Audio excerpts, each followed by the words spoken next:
Welcome to my channel. ఈరోజు వాడపల్లి వెంకటేశ్వర స్వామి గురించి చెప్పుకుందాం. ప్రపంచ ప్రసిద్ధిగాంచిన తిరుమల క్షేత్రం తర్వాత ఇక్కడ గోదావరి తీరాన గౌతమి నదీ పాయలోని వాడపల్లి వద్ద వెలసిన వెంకటేశ్వర స్వామి ప్రసిద్ధి చెందారు. ఉమ్మడి తూర్పుగోదావరి జిల్లా ఆత్రేయపురం పక్కన కలదు. ఇది రావులపాలెనికి 8 కిలోమీటర్ల దూరంలో ఉంది. చేతిలో గద ఎర్రచందన మూర్తిగా ఉండటం ఇక్కడ చూస్తాము. ఈ ఏరియా మొత్తం ప్రైవేటు వాహనాలు నిలుపుకుంటారు. ఈ నిలుపుకున్న దగ్గర నుంచి బస్సులు బస్టాండ్లో దిగితే అన్ని షాప్స్ ఉంటాయి, కావలసినవి కొనుక్కోవచ్చు. అన్నీ ఇక్కడ దొరికినవి, ఇక్కడ పండేవే ఎక్కువ మనకి కనిపిస్తూ ఉంటాయి.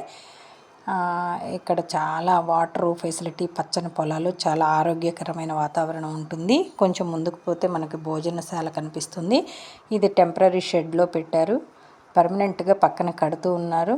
మేము వెళ్ళేసరికి భోజన సమయం అయింది, క్యూలో ఉన్నాము. ఇక్కడ లడ్డు కోసం బుకింగ్ చేసుకుంటేనే లడ్డు ప్రసాదం లభిస్తుంది. అలాగే క్యూలో నుంచే భోజనం తీసుకున్నాము. ఇక్కడ ఎందుకు ఇంత విశేషంగా అంటే దీనికి ఒక కథ ఉంది, చెప్తాను. అది ఏమిటి అనేది కొంచెం ముందుకెళ్ళాక చూద్దాం. అసలు ఇక్కడికి ఎలా రావాలి ఏంది తెలుసుకుందాం. మనం రైలు మార్గాన అయితే గుంటూరు టు రాజమండ్రి ట్రైన్ ఎక్కి దిగి అక్కడి నుంచి రావులపాలెం బస్ కానీ ఆటో కానీ చేరుకొని వాడపల్లి చేరుకోవచ్చు. లేదా బస్సు ప్రయాణం అయితే గుంటూరు, విజయవాడ తర్వాత తణుకు, అలాగే రావులపాలెం, ఎటు నుంచి వచ్చినా ఏ ప్రయాణం చేసినా రావులపాలెం నుంచి ఇక్కడికి రావాల్సిందే. రావులపాలెం నుంచి ఇక్కడికి 8 కిలోమీటర్లు ఉంటుందండి. ఈ విధంగా మనం వాడపల్లిని చేరుకుంటాము. విజయవాడ నుంచి అయితే ఏకుంజామున 4:30 సమయాన డైరెక్ట్గా వాడపల్లి వచ్చే బస్సు ఉందని మేము డిపోలో కనుక్కుంటే చెప్పాం. కానీ మేము ఆ సమయాన్ని మించి వచ్చాం. మేము ఇక్కడికి వచ్చేసరికి భోజన సమయం అయిపోయింది. శని ఆదివారాలు ఇక్కడ ఫుల్ రష్గా ఉంటుంది. మిగతా రోజుల్లో అంత ఎక్కువ రద్దీ ఉండదు. ఇక్కడ గ్రహదోషాలు ఉన్నప్పుడే ఎర్రచందనంతో స్వామికి అభిషేకంలోనో అవతలంగానో వాడతాం. అలాంటిది స్వామి ఎర్రచందనం మూర్తిలోనే ఉండటం ఇక్కడ ప్రసిద్ధి అయ్యారు. పక్కన అమ్మవారు అలాగే చేతిలో గదతో ప్రకాశిస్తూ ఉంటారు. అలాగే కాళ్ళ వైపు చూపిస్తూ ఉండటం ఇక్కడ స్వామి యొక్క ప్రత్యేకం. ఇది స్వయంభుగా వెలసిన దేవాలయం. ఇలా వెలిసాడు ఈ స్వామి ఏమిటి అనేది చిన్న స్టోరీ ఉంది. ఆ స్టోరీని ముందుకు మనం వెళ్తూ చెప్పుకుందాం. మేమైతే ఇలా క్యూలో ఉండి భోజనాన్ని తీసుకొని మేము బయటకు వచ్చేసాక కొంచెం ముందుకు నడిస్తే అక్కడ లగేజీలు, చెప్పులు అలాంటి వసతులు ఎక్కువేం లేవన్నాను కదా. ఇళ్ల మధ్యలోనే ఉంటుంది గుడి. అక్కడ ఎవరో స్టాండ్లు ఏర్పాటు చేస్తే అక్కడ మా చెప్పులు లగేజ్ పెట్టుకొని ముందుకు వచ్చిన తర్వాత అక్కడ వెంకటేశ్వర స్వామి విగ్రహం దగ్గరే మనం దీపారాధన చేయాలి. దీపం పెట్టాలంటే ఇక్కడే, ఇంకెక్కడా పెట్టాది కాదు. మనకి ఏదైనా కోరికలు ఉంటే ఇళ్ళు, గృహాలు అలాంటివి ఇటుకల మీద ఇటుకలు పెట్టి పూజ చేసి మనం ఏదైనా కోరికను కోరుకొని ఇక్కడ దీపాలని వెలిగించుకుంటారు. ఇలా మన చేతులతో మనమే ఇక్కడ దీపాన్ని పెట్టాలి, ఇంకెక్కడ పెట్టే అవకాశం లేదు. ఇక్కడ కోరికను కోరుకున్న తర్వాత ప్రదక్షిణ మొదలు పెట్టాలి. ఈ హుండీలో ₹1, ఒక పువ్వు అంటే ₹7 ముందుగానే తీసుకొని ఆ హుండీలో తిరిగేటప్పుడు ఒక్కొక్క ప్రదక్షిణానికి ఒక్కొక్క పువ్వును, ఒక్కొక్క రూపాయిని అందులో వేయాలి. మన కోరికను కోరుకొని ఇక ప్రదక్షిణం చేయడం ప్రారంభించాలి. ఈ విధంగా ప్రారంభించడం ఏదో 3 ఆ టయానికి కాబట్టి ఈ మాత్రం ఉంది, లేకపోతే రష్గా ఉంటుంది. ఎవరో భక్తుడు తన కోరికను తీరటం కోసం కఠినమైన నడకను ప్రారంభించాడు.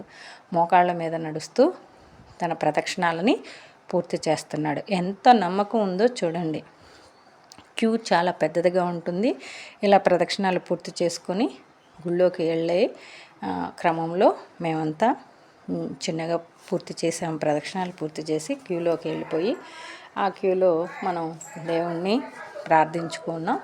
ఇక్కడ అంతా రోడ్డు చుట్టూ ఎండలు లేకుండా ఉండటానికి ఇలా టెంట్లు వేశారు. అంతేకాని ప్రత్యేక ఏర్పాట్లు ఏమీ ఉండవు.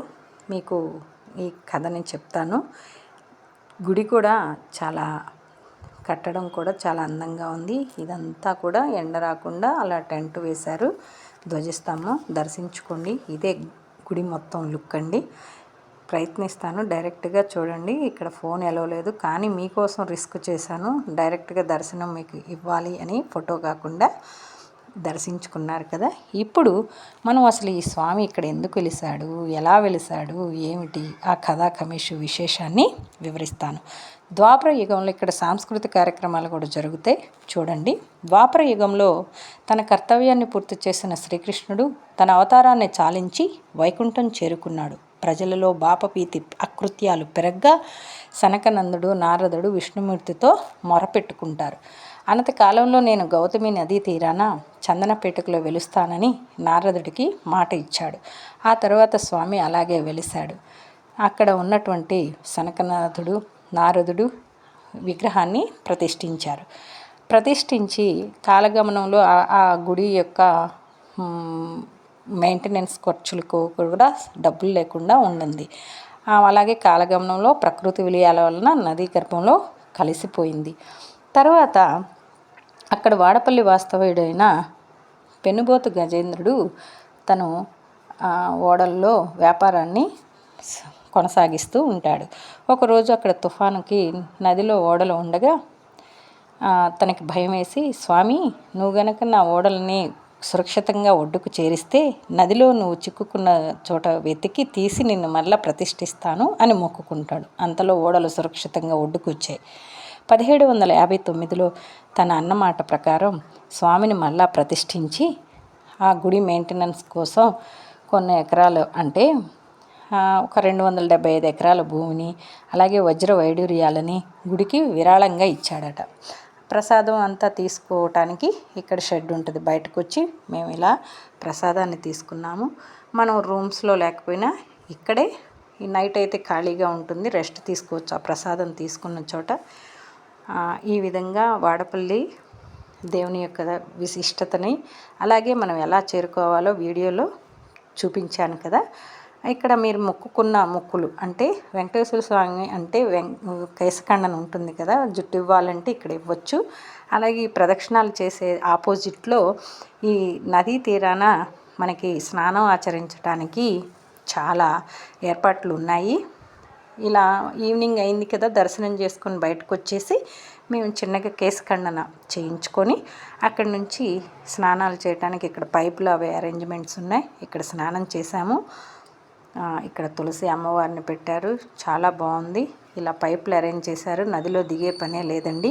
అక్కడ గణపతి స్వామి ఉన్నాడు. గౌతమి లక్ష్మీ గణపతి స్వామి. ఈ ఆలయంలో గణపతి భక్తులు తమ కోరికని స్వామి చెవిలో చెప్పుకుంటారు. ఆలయ ధ్వజస్తంభం చూసి మీ కోరిక చెప్పుకొని 7 వారాలు నడిస్తే మీ యొక్క కోరికలు తప్పకుండా తీరుతాయి. వీడియో నచ్చితే లైక్ చేసి షేర్ చేసి సబ్స్క్రైబ్ చేయండి. Please don't forget subscribe.